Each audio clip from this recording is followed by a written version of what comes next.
Hello friends, कैसे हैं आप सब। Welcome to Python program for practice series part 24 condition based. और आज हम लोग डिस्कस करेंगे Python program to check for upper case, lower case, space, digit, other character. तो in this particular question friends, हम यूजर से कोई एक कैरेक्टर इनपुट लेंगे। हमारे पास में बहुत सारे डिफरेंट टाइप्स ऑफ कैरेक्टर्स हैं जिनको कि यूजर इनपुट दे सकता है, और हम सिर्फ ये चेक करके बताएंगे कि यूजर ने वो जो कैरेक्टर दिया है वो अपर केस का मतलब है कैपिटल लेटर, ऐसे ही लोअर केस का मतलब है स्मॉल लेटर है या नहीं है, स्पेस यूजर ने टाइप करा है या फिर यूजर ने कोई डिजिट दिया है या फिर कोई भी अदर कैरेक्टर दिया है। तो चलिए आइए फ्रेंड्स, इसको हम लोग स्टार्ट करते हैं। फाइन, तो जैसा कि आप लोग देख सकते हैं फ्रेंड्स, मैंने यहाँ पे स्क्रिप्ट मोड ओपन कर रखा है। और जैसा कि मैंने बताया, हम यूजर से कोई एक कैरेक्टर इनपुट लेंगे तो CH में हम लोग इसका रेफरेंस स्टोर करते हैं इनपुट। और यहाँ पे अब हम यूजर से बोलते हैं एंटर एनी कैरेक्टर। यूजर आपको यहाँ पे कोई भी एक कैरेक्टर एज अ इनपुट देगा और फिर अब आपको चेक करना है। फाइन, तो देखिए फ्रेंड्स, अब यहाँ पे एक तो पाइथन के अंदर कुछ इनबिल्ट फंक्शंस हैं जो कि आपको रेडीमेड फंक्शंस प्रोवाइडेड हैं जिनके थ्रू आप डायरेक्टली चेक कर सकते हैं। नहीं तो अभी मैं आपको कुछ एक लॉजिक समझाती हूँ फ्रेंड्स, जो कि आपको पता होना चाहिए। जैसे अगर हम कैपिटल ए से कैपिटल जेड की बात करें, फाइन, अपर केस की बात करें, उसका मतलब क्या होता है capital A to capital Z. तो basically Python is Unicode based. Unicode का मतलब होता है यूनिवर्सल कोड बेस्ड लैंग्वेज है, जिसमें कि हर एक कैरेक्टर का एक यूनिक वैल्यू दिया हुआ है ना। तो जैसे अगर हम अपर केस की बात करते हैं, ये 65 से लेकर के 90 तक आती हैं। ऐसे लोअर केस की बात करते हैं, 97 से 122 तक आता है। अगर आपको ये यूनिकोड वैल्यूज याद रहती हैं तो आप चाहे तो डायरेक्ट इंटीजर वैल्यूज के बेसिस पे चेक कर सकते हैं, नहीं तो आप चाहे तो डायरेक्टली रेंजेस दे सकते हैं। जैसे कैपिटल ए से कैपिटल जेड, ये एक range already Unicode character set में गिवन है। ऐसे ही लोअर केस के लिए स्मॉल ए से स्मॉल जेड तक की आपको पूरी की पूरी रेंज मिलती है। स्पेस के लिए आप इसको इंडिविजुअली चेक कर सकते हैं। डिजिट के लिए अगेन आपको जो रेंज मिली हुई है that is from 0 till 9। But remember, ये भी हम कैरेक्टर की बात कर रहे हैं, और अदर कैरेक्टर का मतलब ये है कि इनको छोड़ करके अगर कुछ भी और यूजर एज अ इनपुट देता है तो it will be considered as other character. आप उसको दूसरा कैरेक्टर मान लेंगे, any other symbol basically. Fine, तो चलिए आइए फ्रेंड्स, हम चेक करते हैं।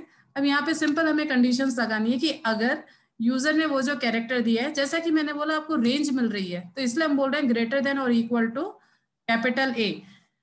तो आप यहीं पे हमने कैपिटल ए लिख दिया, एंड ये जो CH है इट इज लेस देन और इक्वल टू कैपिटल जेड। यानी हमने यहाँ पे स्पेसिफाई कर दिया कि अगर हम इस रेंज के बीच में है, इसका मतलब क्या हुआ कि यूजर ने जो इनपुट दिया दैट इज अपर केस। तो हमने यहाँ पे डायरेक्टली प्रिंट करवा दिया that it is upper case. ठीक है फ्रेंड्स, अब सेम यही का यही चीज हमारे को बाकी सारे के सारे में भी ये अप्लाई करना है। यानी यही का यही चीज अब मैं लोअर केस के लिए चेक करूंगी, तो यहीं पे मैंने वापस से इंस्टेड ऑफ एफ यहाँ पे मैंने एलिफ कर दिया, क्योंकि अंडरस्टूड है कोई एक कैरेक्टर है तो वो इनमें से कोई एक चीज ही होगी। तो यहाँ पे मैंने स्मॉल ए से स्मॉल जेड को चेक कर लिया। अगर वो इस रेंज में आता है then we will say that it is lower case. ऐसे का ऐसे ही मैंने यहाँ पे डिजिट्स के लिए चेक कर लिया। यहाँ पे फिर मेरे को एलिफ लगाना पड़ेगा, एलिफ, फिर आपका ये जो आएगा दैट इज फ्रॉम 0 till 9। तो 0 till 9 है, तो हम ये बोल रहे हैं कि ये डिजिट है। फ्रेंड्स, एक चीज जो इंपॉर्टेंट है जहां पे आप मिस्टेक बार बार करेंगे, 0 to 9 को भी हमने सिंगल कोट के अंदर लिखा है। सिंगल कोट या डबल कोट में ही आपको लिखना पड़ेगा, बिकॉज एज आई सेड कि ये कैरेक्टर्स हैं, ये सारे यूनिकोड कैरेक्टर हैं। हम यहाँ पे नंबर्स की बात कर ही नहीं रहे। हमने इवन यहाँ पे जब इनपुट ले रखा है, हमने एज अ टेक्स्ट ही इनपुट ले रखा है, तो हम टेक्स्ट को टेक्स्ट से ही कंपेयर कर सकते हैं। अगर आपने यहाँ पे 0 to 9 बिना कोट के लिखा है तो इस केस में आपको एरर मिल जाएगी। फाइन, तो ठीक है, इसके बाद में हम लोग अगला चेक करते हैं कि अगर यूजर ने जो दिया था, मान लीजिए एलिफ, वो बराबर है स्पेस के, क्योंकि अब मैंने आपको क्या बताया, स्पेस भी खुद एक कैरेक्टर है, तो डबल इज इक्वल टू हम यहाँ पे एक स्पेस दे देते हैं। देखिए फ्रेंड्स, यहाँ पे एक स्पेस दिया मैंने, ठीक है, तो हम लोग प्रिंट करा रहे हैं इट इज स्पेस। और अब हम मान रहे हैं इसके सिवा अब अगर यूजर ने कुछ भी दिया है तो it will B last else, और एल्स में अब हम लोग प्रिंट करवाते हैं it is any other symbol. ये लॉजिक फ्रेंड्स हमारा बार बार काम आएगा जब हम लोग फ्यूचर में काउंटिंग्स भी करेंगे। ठीक है, तो मैं यहाँ पे लिख देती हूँ अदर सिंबल। बस देखिए फ्रेंड्स, बहुत छोटा सा प्रोग्राम था हमारा, बन भी गया। आगे जा करके जब हम लोग लूपिंग डिस्कस करेंगे तब हम लोग इसी चीज की काउंटिंग करेंगे। जैसे मान लीजिए मैंने यूजर से कोई एक स्ट्रिंग ली और फिर मुझे बताना है कितने अपर केस हैं, कितने लोअर केस हैं, कितने डिजिट हैं, कितने स्पेसेस हैं या कितने अदर सिंबल्स हैं। तो उस पर्टिकुलर केस में हम इसी लॉजिक को यूज में लेंगे और इसी को हम लोग लूप में बेसिकली यूज में लेंगे। तो चलिए इसको अभी हम लोग रन करके चेक करते हैं। तो इसको जब मैं एग्जीक्यूट करूंगी फ्रेंड्स, सबसे पहले एंटर एनी कैरेक्टर।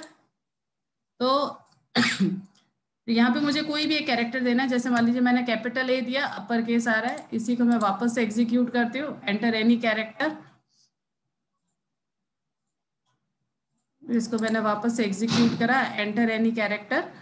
और फिर मान लीजिए मैंने स्मॉल ले दिया, लोअर केस, सबको चेक कर लेते हैं फ्रेंड्स। ऐसे ही मान लीजिए मैंने यहाँ पे 0 to 9 में मान लीजिए 8 दिया, डिजिट आ रहा है। ऐसे ही मान लीजिए मैंने यहाँ पे स्पेस देना था, तो मैंने देखिए रन करते समय एक स्पेस दे दिया, स्पेस आ गया। लास्ट है एनी अदर सिंबल, मान लीजिए मैंने यहाँ पे $@ दे दिया, देन दैट पर्टिकुलर केस ये आपको अदर सिंबल प्रिंट करके दे रहा है।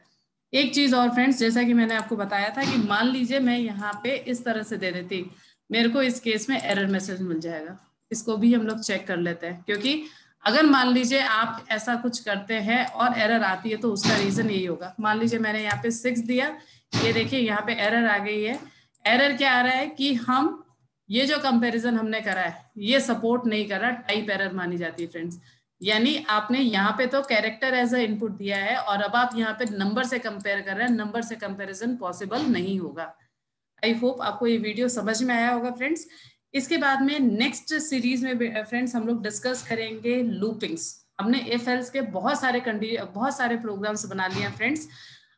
आपको अगर अभी भी ये समझ में नहीं आ रहा है या क्लियर नहीं हो रहा है या कोई ऐसा कोई पर्टिकुलर प्रोग्राम है जो आप चाहते हैं कि मैं आपको बताऊं, तो आप प्लीज मेरे को कमेंट बॉक्स में लिख दीजिएगा, मैं आपको एग्जीक्यूट करके बता दूंगी। और नहीं तो फिर हम लोग नेक्स्ट क्लास में हम लोग डिस्कस करेंगे लूपिंग्स क्या होती हैं, उसके बेसिक्स क्या होते हैं, फिर उसके बेसिस पे हम लोग खूब सारे लूपिंग के क्वेश्चंस की प्रैक्टिस करेंगे। आई होप आपको मेरा वीडियो पसंद आया होगा। Thank you so much for watching this video and I will see you next time.